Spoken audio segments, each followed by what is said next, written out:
Hey guys, welcome to Easy Learning. In this video, I'm gonna teach you how to express an ability of doing any action in English. Alright, আজকের এই ভিডিওতে আমি তোমাদেরকে দেখাতে যাচ্ছি কিভাবে তোমরা কোনো কাজের দক্ষতা প্রকাশ করবে ইংরেজিতে।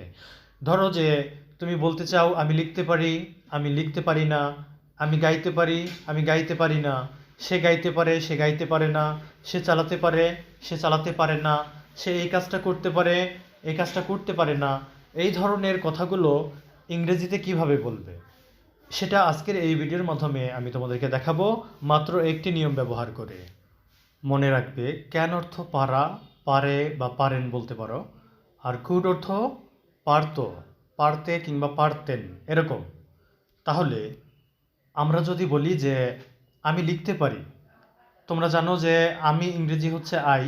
পূর্বের ভিডিওতে তোমাদের শেখানো হয়েছিল এই সাবজেক্টগুলো, এগুলো তোমরা আরেকবার দেখে নিবে যদি ভুলে গিয়ে থাকো। তোমরা জানো যে আমি ইংরেজি হচ্ছে আই, তাহলে আমি পারি ইংরেজি কি হবে? আই ক্যান, আমি পারি।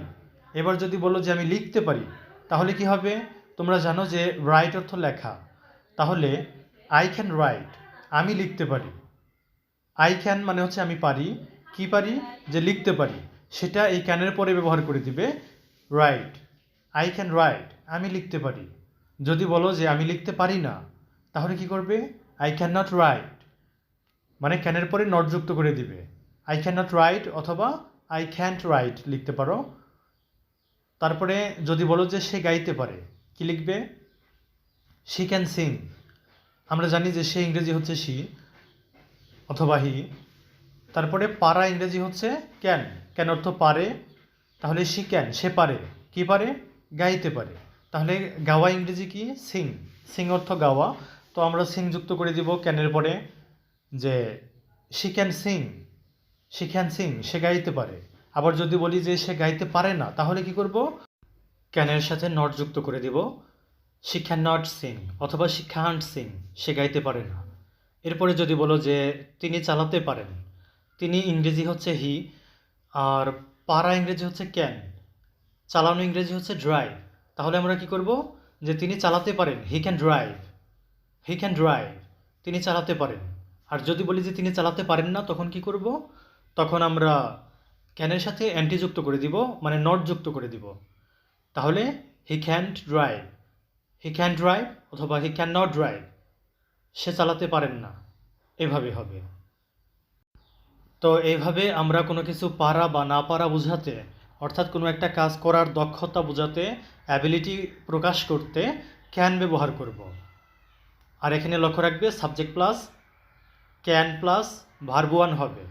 আর যদি নেগেটিভ বাক্য গঠন করো, তাহলে subject plus can not plus verb one ব্যবহার করবে।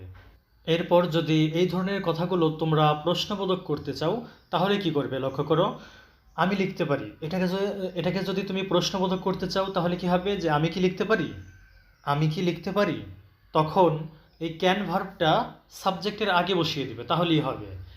আমি লিখতে পারি এটার ইংরেজি হচ্ছে আই ক্যান রাইট।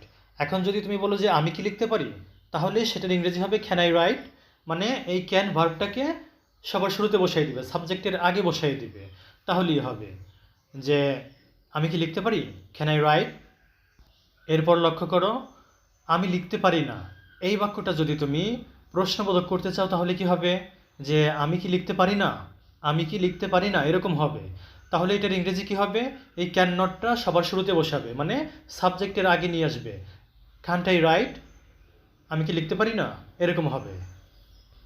সে কি গাইতে পারে?